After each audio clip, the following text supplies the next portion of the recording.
అందరికీ నమస్కారం. 11 రోజుల హనుమాన్ చాలీసాలో 7వ రోజు కూడా నేను సక్సెస్ఫుల్గానే పూర్తి చేశానండి. ఈరోజు మనం పోయేది హనుమంతుని క్షమాగుణం. ప్రశాంతంగా హనుమంతుడు ఎంత శక్తివంతుడో కానీ ఆయన హృదయం చాలా మృదువైంది. కోపం వచ్చినా అది ధర్మం కోసం మాత్రమే. క్షమ యొక్క గొప్పతనం ఎవరైనా మనల్ని బాధించినప్పుడు వారిపై కోపం పెట్టుకోవడం సులభం, కానీ క్షమించడం చాలా గొప్ప విషయం. హనుమంతుడు మనకు అదే నేర్పించాడు.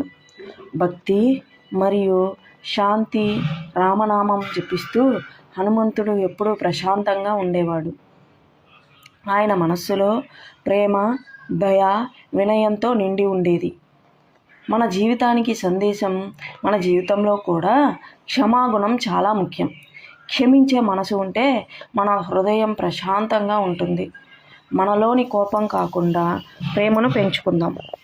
హనుమంతుడిలాగా భక్తి, శాంతి, క్షమాగుణం కలిగి ఉందాం. ఈ వీడియో కనుక నచ్చితే లైక్ చేసి షేర్ చేయండి. Thank you for watching. జై శ్రీరామ్, జై శ్రీ హనుమాన్.